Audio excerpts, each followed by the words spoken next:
안녕하세요. 벌써 넷째 시간이 되었습니다. 지난 3주 동안 여러분들은 대단히 열심히 또 부지런히 어떻게 보면 저보다도 더 최선을 다하셔서 얼마나 감사한지 제가 우리 칼빈의 여러 해 강의를 하지만 지금처럼 이렇게 적극적으로 참여해 주시는 경우를 경험하면서 보람이 있구나 그런 생각을 해봅니다.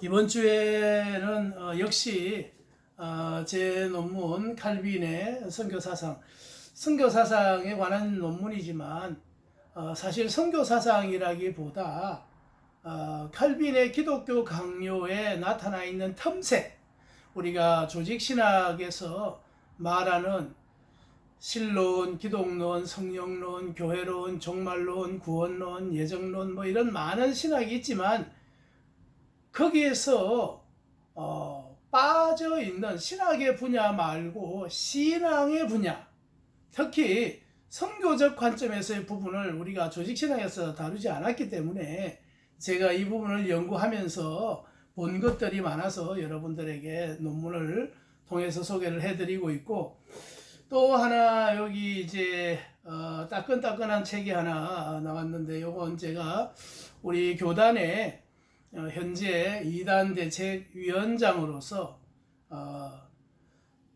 이번 총회에 처음으로 공개가 되는 2단 백서, 요거를 소개를 해드립니다. 이 2단 백서 안에는 58개, 우리가 지금까지 조사한 2단에 대한 58가지 종류의 교회 또는 개인, 선교단체, 기도원 중에서 우리가 조사했던 부분을 어떻게 조사했고 어떻게 결론을 내렸고, 또 지금 우리는 이 선교적 측면 그리고 목회적 측면에 방해가 되는 기본 신앙과 신학을 저해하는 이단들의 성향을 기록한 책인데, 요건 여러분들에게 일일이 다 한 권씩 드리면 좋겠지만 총회에 먼저 나가고 여러분들에게는 원본 파일을 보내드릴 예정입니다. 뭐 구하기 힘든 부분이고 또 아무데나 이렇게 내보내는 파일은 아니지만 이단 대책위원장으로서의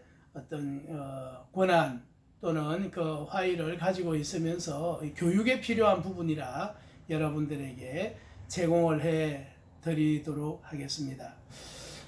자, 오늘은 성경적 교회 성장의 원리 연구, 성경적 교회 성장의 원리 연구라고 했는데, 여러분들이 어쩌면 교회 성장학에 대해서 다른 생각을 하고 있을지도 모르겠습니다.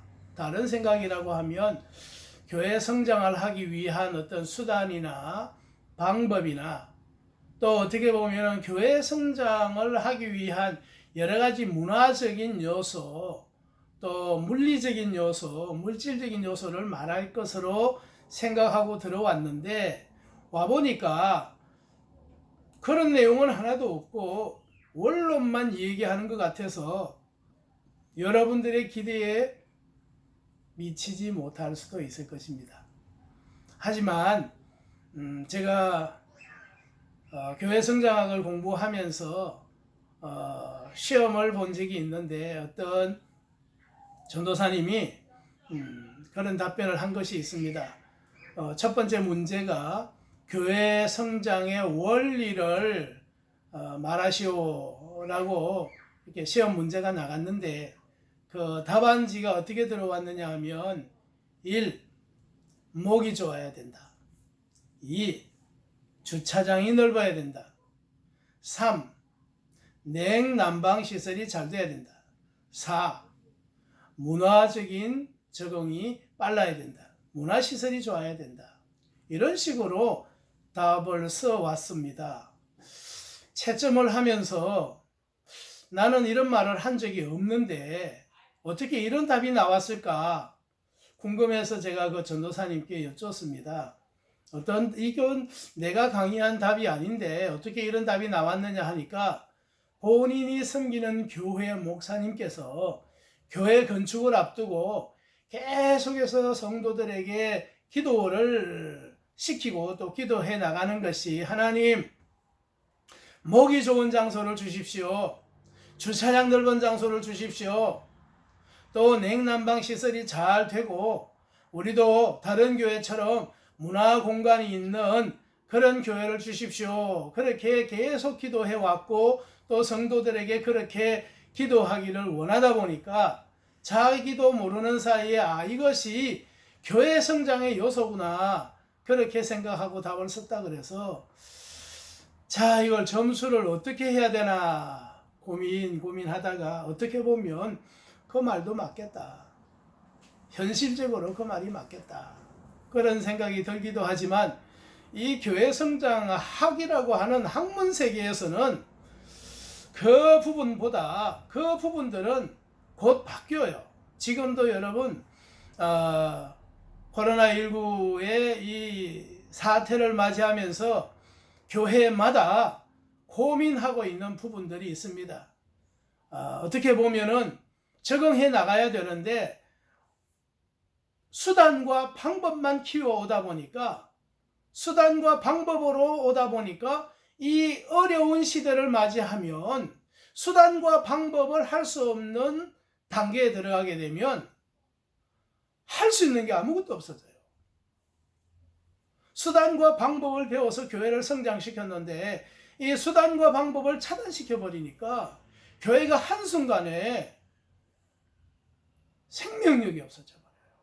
그래서 여러분 불행하게도 많은 교회들이 폐쇄하고 있고 많은 교회들이 지금 경제적인 문제나 또는 여러 가지 주변 환경에 이겨내지 못해서 교회 문을 닫는 그리고 여러 교회가 합쳐서 하나만 살아남게 하는 그런 경우가 있는 것처럼 우리는 그렇게 시대적 영향과 문화에 좌지우지되는 그런 교회 말고 교회 성장의 본질, 원론, 원리를 배워두면 어떤 상황이 와도 어떤 시대적 변화가 일어난다 하더라도 이것만큼은 세상의 그 어떤 누구도 손댈 수가 없어요.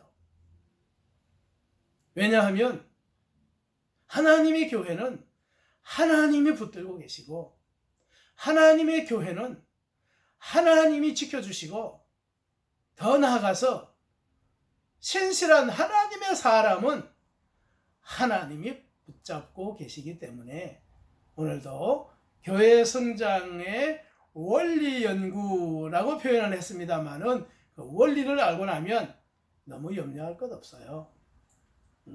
날은 날에게 말하고 밤은 밤에게 지식을 전해도 그거에 들리는 소리도 없고 언어도 없지만 온 세계가 온 우주가 다 통하는 것처럼 하나님과의 영적인 연결고리만 되어 있으면 하나님께서 아시고 때를 따라 채우시는 은혜로 다 하나님의 교회는 하나님이 지켜주시고 세워주시고 채워주실 줄로 믿습니다. 자, 그러면 교회 성장의 이론의 기초에 있어서 성경은 뭐라고 말하고 있는가? 성경을 통해서 교회 성장의 과정을 보면 여기에 원리가 들어있습니다.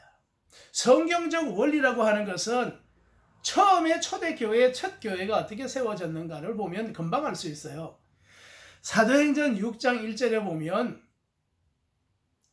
헬라파 유대인들과 히브리파 헬라파 유대인들이 히브리파 사람들을 원망하는 문제가 나옵니다. 교회도 이미 우리가 공부한 것처럼 조직화되어 있는 교회 안에 사람이 모이다 보니까 이 사람의 유형들이 다 달라요. 리더십 다르죠. 성격 다르죠. 성질 다르죠. 성깔 다르죠. 성품 다르죠. 다 다른 사람들이 한 공동체 안에 모여서 같은 목적을 이루어 가려고 할 때에 방법 다르죠. 내용 다르죠. 수단 다르죠. 다 다르니까 당연히 원망도 생기고 내분도 생기고 심지어는 안에 당파도 생기게 되었죠. 그런데 초대교회는 이와 같은 불평이나 불만이나 원망을 어떻게 해결했는가 하면 사도행전 6장 2절에 보니까 하나님의 말씀을 제쳐놓고 접대를 일삼는 사람도 있고 분쟁이 일어나고 시끄러울 때 성경은 6장 3절에 너희 가운데에서 성령과 지혜가 충만하며 하여 칭찬받는 사람 7을 택하라. 그리고 4절에 보면 오로지 기도하는 일과 말씀 사역에 힘쓰리라. 5절에 보면 믿음과 성령이 충만한 사람을 택하여 세워라. 그리고 안수하라. 그리고 안수했는데 그 결과가 사도행전 6장 7절에 하나님의 말씀이 점점 왕성하여 제자의 수가 10이 많아지고 제사장의 무리도 이 도에 복종하더라고 했습니다. 자, 성경의 원리를 한번 봅시다. 교회도 지상교회는 미완성적인 교회이기 때문에 불안한 교회예요. 또 불안할 뿐만 아니라 사람들이 모이는 곳이기 때문에 각각 의견이 다를 수도 있고 분쟁이 일어나기도 하고 원망도 일어나기도 하지요.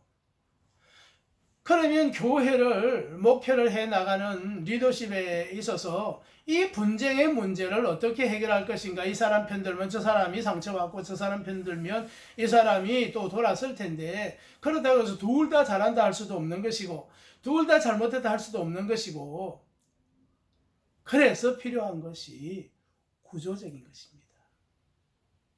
조직, 구조적인 시스템을 만드는 것입니다. 각각 각양의 은사대로 하고 싶은 일이 있는 사람은 그 하고 싶은 일의 자리에서 하도록 도와주고 분쟁이 일어나면 그 분쟁의 원인이 원망이라면 그 원망을 해소할 수 있는 방법이 무엇인지를 찾아서 근본적인 시스템을 풀어줘야 되는데 우리는 자꾸 사람에게 이 사람이 잘했다, 이 사람이 잘못했다 편가름을 하기 때문에 거기에서 문제가 생기는 거죠. 여러분 누차 말씀드리지만 교회 성장도 중요하지만 교회 성장을 방해하는 것들, 교회 성장을 저해하는 것도 우리가 잘 알아야 됩니다. 초대교회는 사람을 세울 때 성령과 지혜가 충만하여 칭찬받는 사람을 택했습니다. 그리고 믿음과 성령이 충만한 사람을 택한 다음에 세웠습니다. 세우고 난 다음에는 안수해서 권한을 위임을 했습니다. 우리가 리더십을 곧 공부를 하겠지만 리더십 중에서 가장 훌륭한 리더십은 중요한 일일수록 맡겨라. 맡긴 다음에는 잘하든 못하든 믿어라. 그리고 난 다음에 믿었는데도 불구하고 결과에 가서 성공적인 열매를 맺지 못한다면 그 책임을 맡긴 내가 책임을 져라. 그러면 맡은 사람이 뜻을 이루지 못하고 목적을 이루지 못한 것 때문에 실망하지 않습니다. 실족하지 않습니다. 왜? 중요한 일을 맡겼지요. 맡긴 다음에 믿었지요. 믿었는데도 불구하고 잘 이루지 못했을 때 걱정하지 마라. 책임은 맡긴 내가 할 테니까 한 번 더 해봐라. 그렇게 하면 더 나은 방법, 더 좋은 방법을 찾을 거예요. 그러나 우리 주변의 리더십들은 그렇지 않아요. 1년 동안 하는 거 보고 중요한 일은 또 맡기지도 않아. 그건 또 몇몇 사람만 딱 불러다 놓고 하고 그러고 난 다음에 맡겨놓고도 믿지도 않아.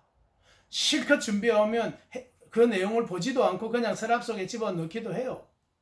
그러면 열심히 준비해 왔는데 그것이 무시당할 때 찾아오는 그 섭섭함이라고 하는 것은 결국 전체 시스템의 어느 한 부분이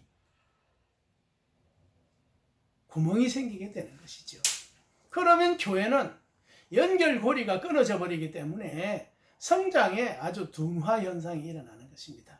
그러니까 이것은 유기적 공동체로서의 모든 위치와 역할이 하나로 움직이 갈 수 있도록 하고자 하는 이것은 바로 위임에서 오는 거예요. 여러분들은 교회에서 무엇을 위임받았는지는 모르지만 위임이라고 하는 것은 권한을 부여해 주는 것이고 부여해 주는 권한만큼 대우해 주는 거예요. 그렇지만은 그만큼 책임도 따라야 되는 것이죠. 그렇게 본다면 초대교회를 볼 수가 있습니다. 초대교회는 분쟁이 생겼지요. 여기서 성경에서 표현하는 것처럼 히브리파 사람을 원망한다고 했습니다. 그렇다면 네 분이 있었습니다. 그럼에도 불구하고 초대교회가 흥왕할 수 있었던 것은 그들에게 권한을 위임해주고 그리고 문제가 있었던 부분을 조직적으로 시스템화해서 성령이 충만하고 지혜가 충만하고 그리고 믿음이 충만한 사람을 세워서 안수함으로써 스스로 자체 안에서 스스로 자신의 역할을 감당하게 하는 분열. 기억하실지 모르겠습니다. 혹시 읽어보셨는지 모르지만 예수님의 전도 계획이라고 하는 책이 있어요. 주님의 전도 계획. 생명의 말씀에서 나온 책인데 거기에 보면 이 분여라고 하는 말이 나와요. 책임이라는 말도 나오지만 분여, 배당한다는 말입니다. 역할을 준다는 말입니다. 여러분들에게도 분여가 됐죠. 역할이 배당이 됐습니다. 배당이 된 만큼 권한도 주어졌지만 권한의 한계도 있다는 것을 이미 지난 시간에 말씀을 드렸는데 이 권한의 한계 밖으로 나가게 되면 월권이 되니까 그럼에도 불구하고 반드시 해야 될 일이라면 그것의 시스템화 속에 들어와서 이것을 제안하고 그 제안된 것을 함께 의논하고 협의하고 협상하고 타협하고 설득하고 그러면서 함께 만들어가고 함께 세워가는 공동체가 되어야 이 교회가 건강한 교회로 세워가는 것이죠. 그러나 몇 사람이 아니면 혼자서 끙끙 앓아가면서 누구에게 이것을 해보라 그러고 누구에게 저것을 해보라 그러고 어떤 데는 심지어는 한 사람에게 두 가지 일을 동시에 준다거나 어떤 때는 두 사람에게 한 가지 일을 똑같이 준다거나 해서 경쟁하게 하기도 하지만 그건 경쟁이 아니고 갈등이죠. 그렇기 때문에 리더십의 영향이 크긴 하지만 초대교회는 그런 리더십이 없었어요. 왜냐하면 함께 교회의 속성, 보편적인 것, 다양한 것, 거룩한 것 좋아요. 그러나 더 중요한 것은 연합.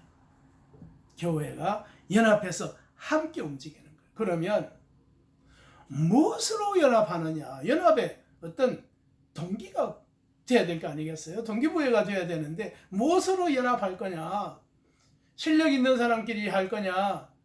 아니면은 개인적인 은사와 재능들을 가지고 할 거냐? 교회는 그것과 아무 관계가 없어요. 교회는 성령 공동체예요.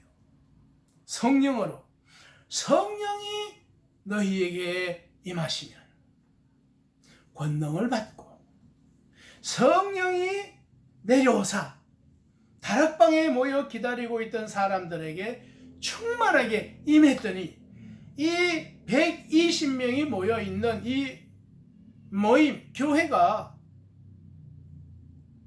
걷잡을 수 없는 성장의 역사를 만들었는데 그 성장의 역사가 3,000명으로 늘어나고 그 수가 3,000명이라고 했지만 어린아이나 여성이나 합쳐서 수를 헤아릴 수 없을 만큼 얼마나 큰 부흥의 역사가 있었는지 모릅니다.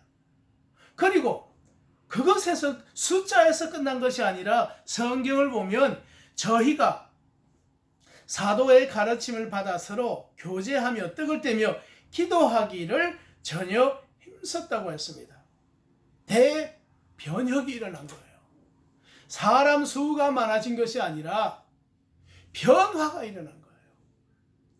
사람 수를 말하는 것이 아니라 회개운동이 일어나고, 사람 수가 일어난 것이 아니라 엄청난 성장은 서로 교제하지요, 서로 떡을 떼죠, 서로 기도하기를 전혀 힘쓰지요. 성장하는 교회의 모범, 어디서 왔느냐 하면 아픔에서 왔어요. 초대교회가 이렇게 원망하고 불평하고 분쟁하고 다투고 무너지고 깨어지고 상처받고 시험 들고 시련을 겪으면서 여기서 교회가 원리가 되지 않으면, 다시 말하면 수단과 방법으로 교회가 성장했다면 나가버려요. 다 흩어져 버립니다.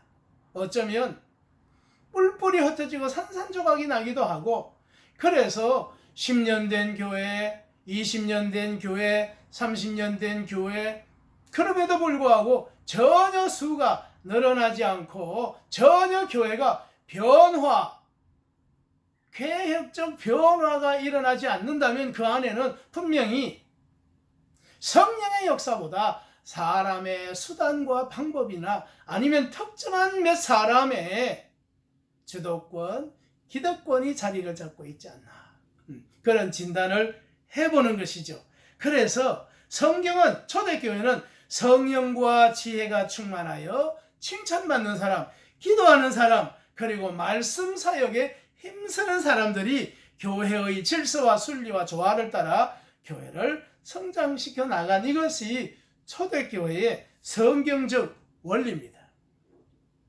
자, 그러면 그것을 우리가 바닥에 깔고, 그래서 요즘 교회가 이런 초대교회처럼 이렇게 시스템이 되어 있는지는 모르지만, 이렇게 그래도 성령이 임하시면, 성령이 들어오시면, 역사하시면 그 다음에 일어나는 일은 성령이 하십니다.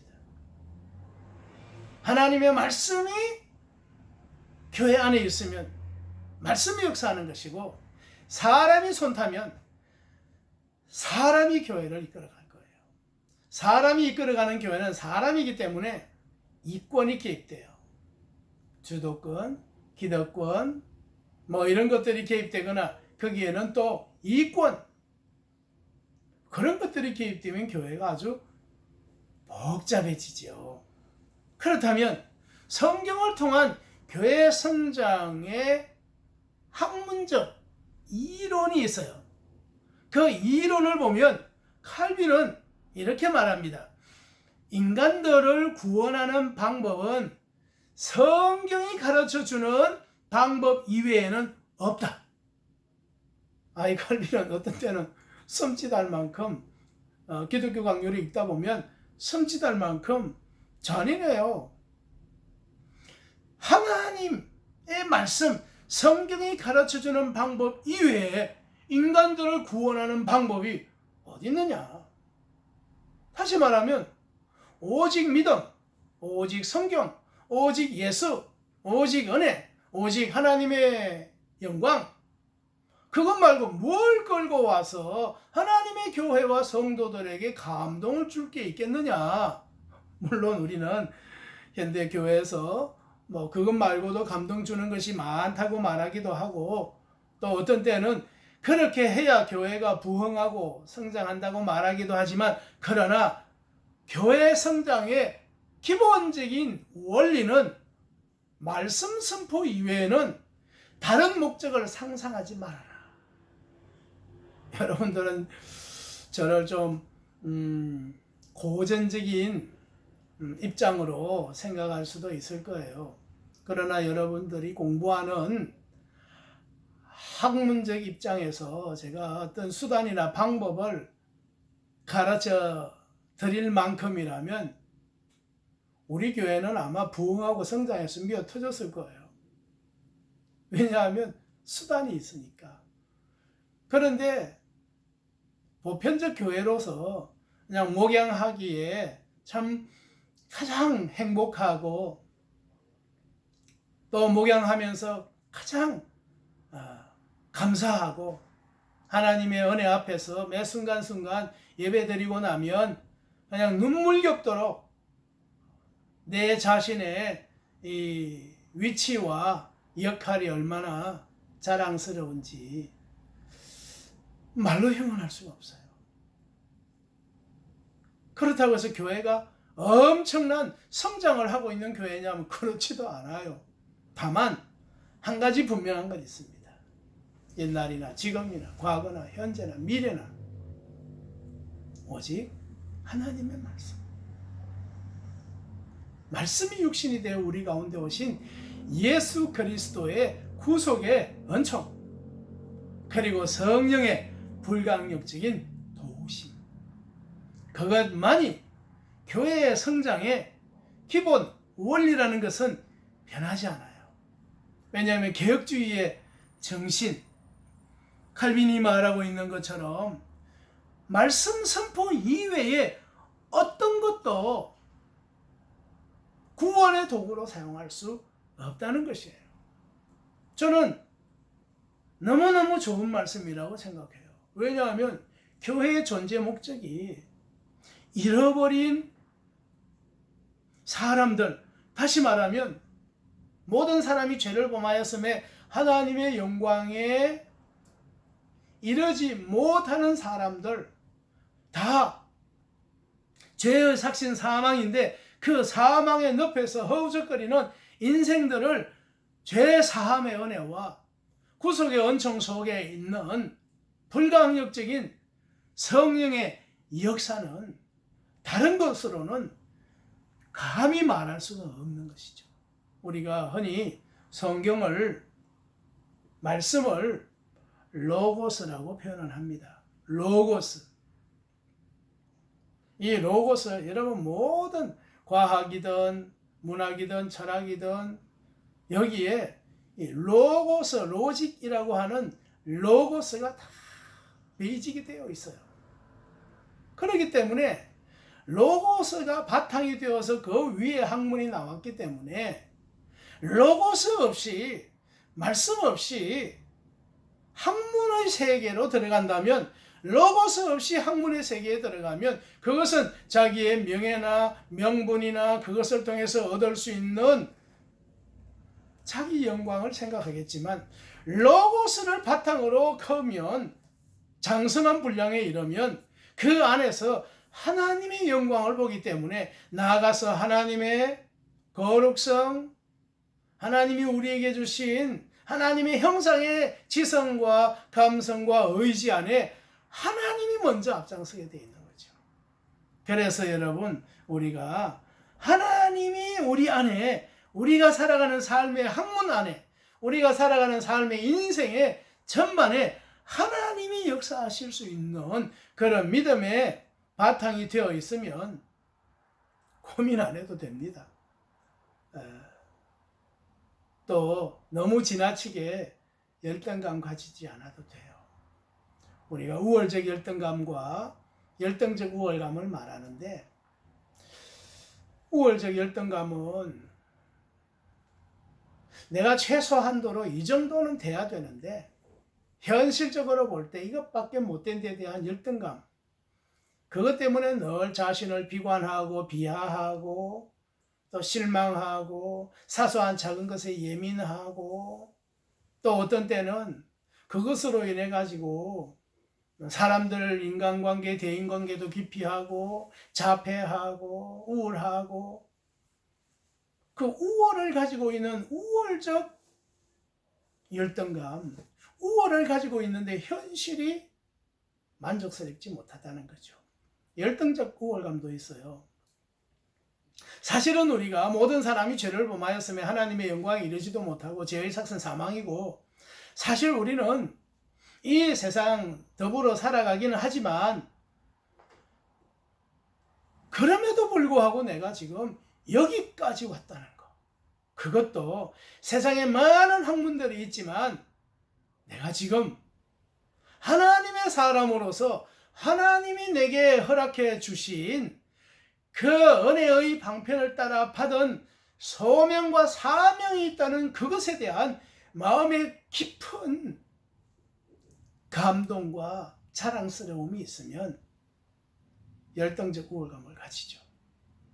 현실은 부족하지만 그러나 내가 하나님의 사람이기 때문에 주시는 이도 하나님이시고 거두시는 이도 하나님이시고 하나님으로부터 와서 하나님으로 말미암아 다시 하나님께로 돌아가는 하나님의 영광을 위하여 살아가는 내 자신의 존재의 가치에 대한 자랑스러움이 나를 행복하게 만들어주는 것이죠.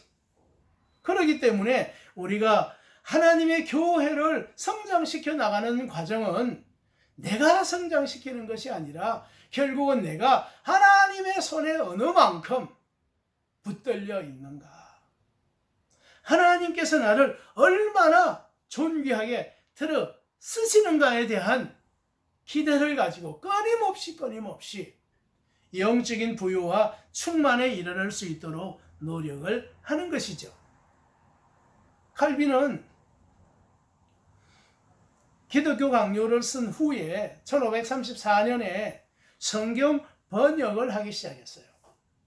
성경 번역을 할 때 이제 올리베타누스 성경 번역을 관여하면서 왜 칼빈이 성경 번역에 자신을 들였는가 하면 이 성경, 즉 하나님의 말씀이 몇몇 사람들, 특별한 사람들, 그리고 어떻게 보면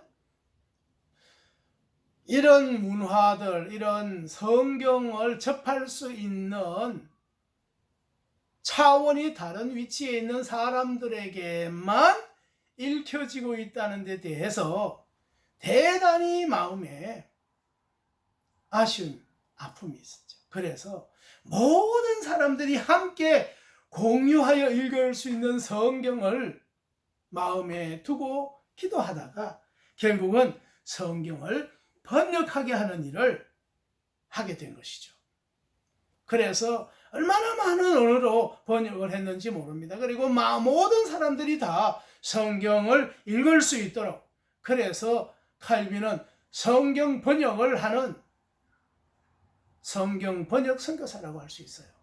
왜냐하면 번역이 되면서부터 각각의 언어로 많은 사람들에게 성경이 인쇄되어서 배포가 됐기 때문에, 그래서 말씀에 의해서, 말씀과 함께, 말씀 안에서 하나님의 말씀으로 결국은 교회도 세워지고 목회도 하게 되고 선교도 하게 되고, 그리고 그 나머지 결과에 대해서는 오직 하나님께 맡기는, 또 하나님 앞에 겸손하게 때를 기다리는, 이것이 개혁주의의 정신이고, 칼빈은 바로 이 부분을 절대적이라고 말하는 거예요.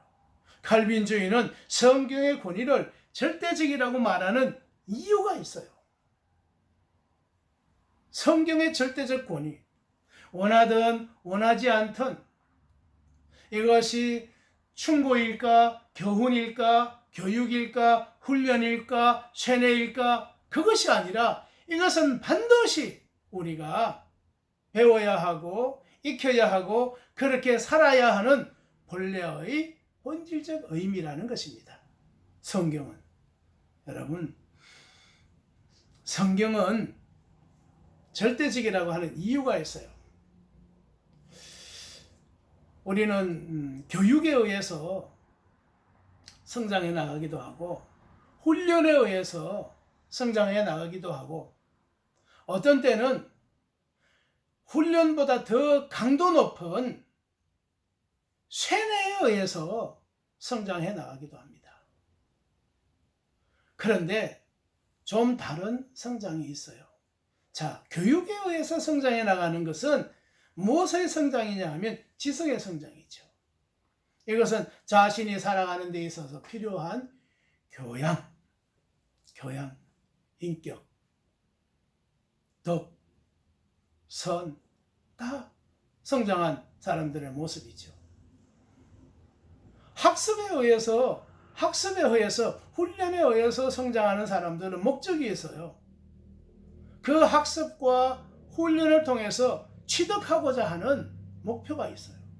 그래서 훈련하고 나면 자격증을 취득하든지 아니면 훈련을 해서 또 운동 경기에서 상을 받든지 아니면은 어떤 기업에 취업을 하든지 그래서 더 강한 훈련을 받게 되죠. 교육적인 가치를 전문성 있게 하게 되죠. 그런데 그거보다 한 단계 더 나가면 쇠뇌가 있어요. 이 쇠뇌는 집착이죠. 모든 것을 다 차단하고 딱 하나, 단 하나, 하나에만 집착하게 하는 것이 쇠뇌지요. 쇠뇌가 되면 오직 그거 하나 이외에는 받아들이지 않습니다. 자, 이단들을 볼까요? 제가 아까 시작에 이단 백서를 제가 이 책을 소개를 해드렸습니다. 이건 편집하는 과정에서부터 출판되는 데까지 제 손이 다 닿았어요. 왜 그러냐 하면 지금까지 나온 이단을 연구하고 이단을 조사한 결과물이기 때문에 그 결과물에서 받아낸 통계가 하나 있어요. 이단들은 교육 없어요. 훈련 없어요. 쇠뇌만 있어요. 계속 반복하고 그것 이외의 것은 차단해버리는, 그래서 엄청난 성장을 이루어내요. 성장. 여러분, 이것을 우리가 성장이라는 말을 쓸 수 있겠습니까마는 어쨌든 수십만 명이 지금까지 드러나 있는 이단의 형태들을 보면, 그런데 한 가지 공통점이 있어요. 교주들의 말년. 교주들의 말년을 보십시오. 비참한 최후를 맞이하고 있어요. 교주들. 다 말하지 않아도 여러분들이 다 잘 알아요. 비참한 최후, 비참한 말년, 바로 직전에 무슨 문제가 생기느냐? 거대한 돈의 움직임, 재산의 그런 것들이 쇠뇌되어서 그것만 본 사람들이 헌신한 결과물이에요.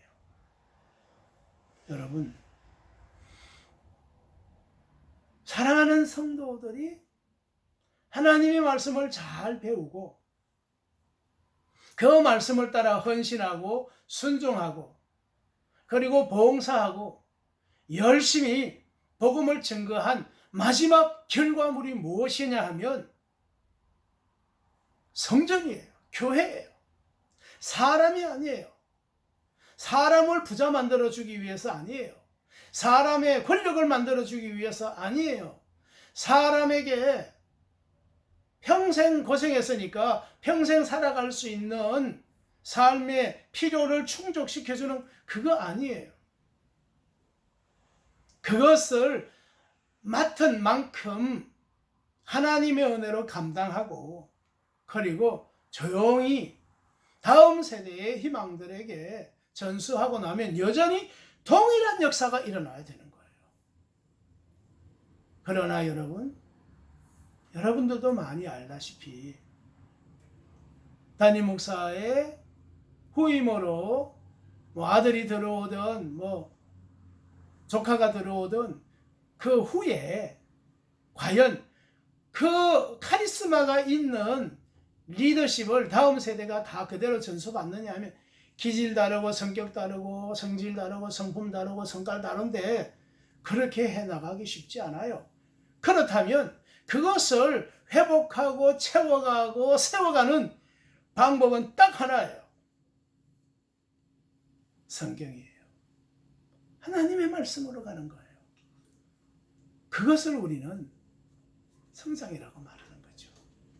그러면 교회의 태동, 교회의 시작이 되시는 창조주 하나님, 성부 하나님, 교회의 시작, 태초에 하나님이 천지를 창조하셨는데 빛이 있으라 하시면 빛이 있었고, 공허하고 혼돈하니 빛이 있으라 하시면 빛이 있었던 그 빛의 오심으로 말미암아 모든 것의 시작이 있었던 것처럼 교회의 시작은 태초에 하나님이 천지를 창조하시니라 에서부터 출발합니다. 우리가 과학에서는 우주의 3요소를 말할 때 시간과 공간과 물질이라고 합니다. 시간, 공간, 물질이 있어야 그래야 우주의 개념이 있죠. 태초에 시간에 하나님이 천, 공간, 지, 물질, 우주의 시작은 하나님으로부터 시작되는 거예요. 한 나라를 구성하려고 하면 3가지 요소가 갖추어져야 돼요. 국민이 있어야 되고, 주권이 있어야 되고, 땅이 있어야 되는 거예요. 그래야 나라라고 말하는, 크든 작든 주권이 보장된 나라, 땅이 있어야 돼요. 팔레스타인이 왜 저렇게 이스라엘의 한 가자 지구의 끝자락에 있느냐면 땅이 분산되어 있거든. 그래서 나라로 인정하기가 어렵다 하는 말을 하는 거죠. 교육에도 3요소가 있어요. 교육이 학생이 있어야 되고, 가르치는 교사가 있어야 되고, 교과서가 있어야 돼요. 그래야지 교육이 되는 거죠. 그것처럼 오늘 우리가 삼위 하나님이 태초에 하나님이 천지를 창조하시니라의 우주의 근본 시작이 하나님으로부터 시작한 것처럼 교회의 시작도 하나님으로부터 시작돼야 돼요. 성부 하나님의 시작, 우리가 좀 주일학교 같은 생각이 들긴 하지만 하나님께서 하신 5대 사역, 창조, 섭리, 보존, 통치, 심판, 성자의 5대 사역, 동정녀 탄생, 십자가의 죽으심, 부활, 승천, 다시 오심, 성령의 5대 사역, 믿게 하시고 깨닫게 하시고 위로하시고 보호하시고 충만케 하신 이 사역들이 위는 각각 다 다르게 있어서 각각 다른 일, 다른 역할을 하지만 그러나 체는 하나이기 때문에, 유기적 체는 하나이기 때문에 삼위일체의 어떤 것 하나도 부정하면 안 되는 거예요. 좀 우스운 말이 될지는 모르지만 어떤 분이 하나님 까보면 나한테 죽는다고 했어요. 하나님 까보면 나한테 죽는다고 했어요. 그리고 모세 오경만 성경이고 나머지는 모세 오경을 해석해주는 해설서에 지나지 않는다고 했어요. 저는 교단의 이제 이단 대책위원장이니까 8개 교단 이단 대책위원장들이 모여서 이걸 어떻게 받아들일 거냐. 그래서 내린 결론이 무엇이냐면 반성경적이다, 반신학적이다, 우리는 이런 일이 있을 수가 없다 해가지고, 그래도 본인의 생각이 무엇인지, 잠깐 실수했는지 아니면 흥분해가지고 그렇게 했는지 본인의 의견을 물어보자. 그래서 정정하게 편지를 보냈어요. 등기로 본인에게 직접 전달을 했어요. 그 다음에 답신이 직접 오지를 않고 다른 언론을 통해서 답을 보내왔는데, 내가 그 당시에 성령이 충만했기 때문에 그런 말을 했다. 물론 하나님하고 너무 친해서 그렇다, 그건 답이 안 되니까 성령이 충만, 이건 좀 문제가 있다. 성령이 충만하면 저렇게 되나, 이건 좀 아닌 것 같다. 그런 판단을 했습니다. 여러분, 하나님의 영이 그렇게 역사하지 않습니다. 성부 하나님의 창조적 권능은 교회를 세우는 데에서부터, 즉 지상교회에서부터 천상교회에 이르기까지 모든 교회의 중심에는 살아계신 하나님의 통치 안에 있어요. 창조, 섭리, 보존, 통치, 심판, 하나님의 절대 주권 안에 있어요. 교회 성장학인데 신론을 하는 것 같은 생각이 들긴 하지만 아니에요. 하나님에 대한 신지식, 하나님에 대한 신지식이 있어야지 나의 지식은 하나님을 볼 수 없지만 하나님에 대한 신지식은 나를 볼 수 있어요. 나를 보려고 하면 하나님을 알면 되는 거예요. 나를 알기 위해서 여러분 문학을 해보십시오. 과학을 해보십시오. 인문학, 사회학, 언어 다 해보십시오. 철학을 해보십시오. 나를 알 수 있는가? 그래서 철학에서 하는 말이 나를 모른다는 거예요. 이것은 신의 영역이다. 그래서 철학에서 풀지 못하기 때문에, 문학에서 풀지 못하기 때문에 이건 신의 영역이다 해서 나온 것이 신학이에요. 내가 나에 대해서 나에게 엄청난 지식을 갖다 심어 넣어 준다 해도 나를 알 수 없어요. 나를 알게 하시는 것은 하나님을 알아야 나를 알 수 있어요. 하나님을 알면 나를 금방 알아요. 모든 사람이 죄를 범하였으며 하나님의 영광에 이르지 못하더니 주여 나는 죄인입니다. 거기서부터 출발하는 거예요. 그래서 우리에게는 하나님이 나와 함께 하시지 아니하시면 세상에서 나의 존재감, 존재의 가치, 존재의 의미는 확실하겠지만 그 이상은 없어요. 그것은 하나의 물리적인 것이고 그것은 하나의 존재적인 것이지, 그러나 오늘 우리에게 있는 신비한 영적 신비한 하나님의 자녀가 되는 권세를 학문에서 찾을 수는 없어요. 이것은 하나님의 영원하신 능력과 신성이 오늘 우리를 여기까지 이르게 해 주시는 거예요. 칼빈은 하나님의 창조에 대해서 이렇게 표현했어요. 하나님의 창조에 대하여 눈만 뜨면 보지 않을 수 없는 확실한 증거가 하나님이라고 했어요. 눈만 뜨면, 귀만 열리면 하나님의 존재가 보인다는 거예요. 야, 어느 정도 하면 이 정도 될 수 있을까요?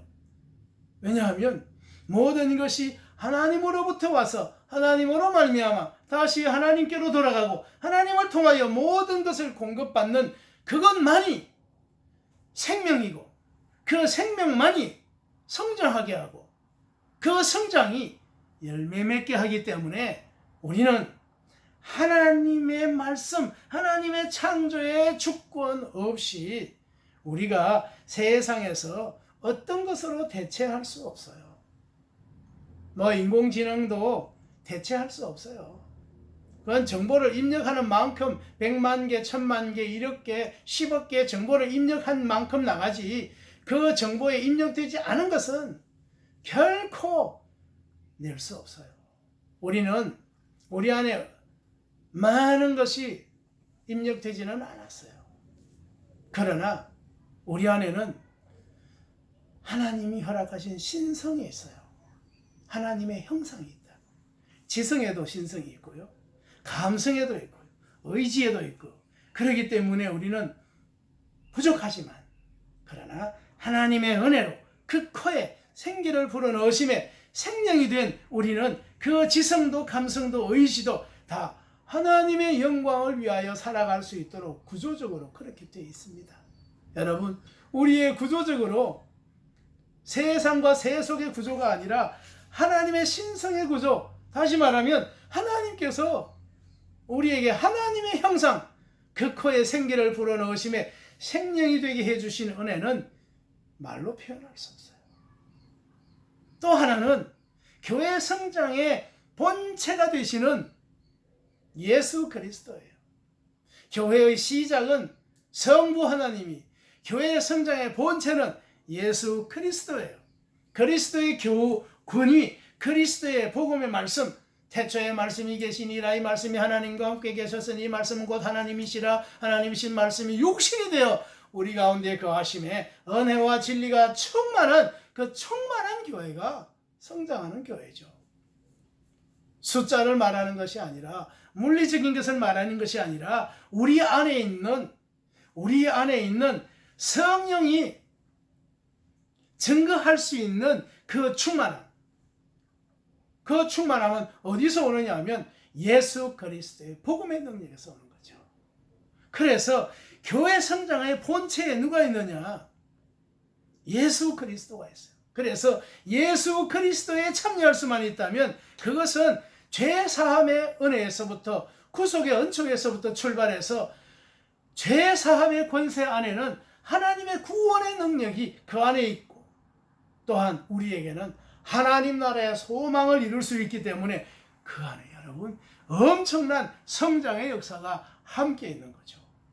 믿음은 산 믿음이 없이는 결코 이런 것을 얻을 수 없어요.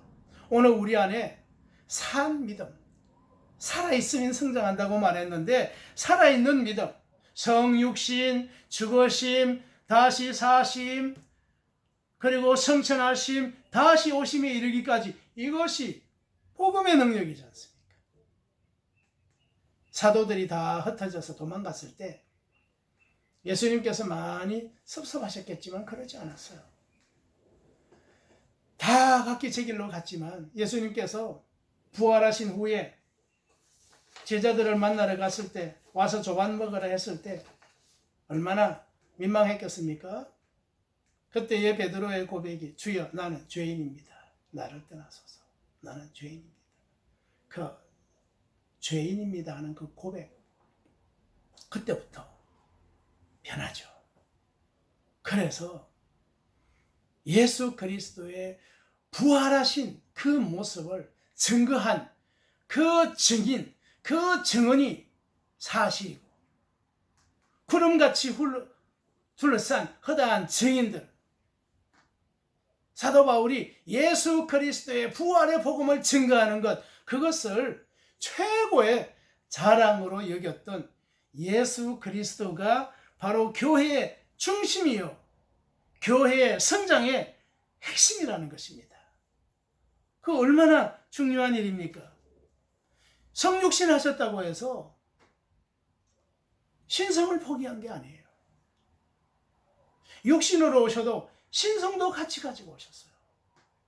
그래서 신성과 인성을 함께 가지시고 예수 그리스도의 이름이 있고 예수 그리스도의 복음이 있고 예수 그리스도의 계시가 있는 그 안에는 모든 것을 다 이룰 수 있는 완성적 동기부여가 되는 것입니다.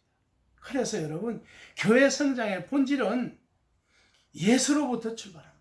교회의 시작은 성부 하나님이, 교회의 성장은 예수 그리스도가, 예수 그리스도의 복음의 증거가 교회를 성장하게 하지요.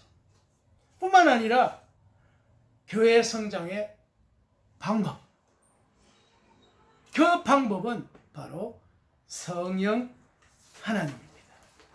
인간의 방법과 수단 아니에요. 교회 성장의 방법은 오직 성령이에요.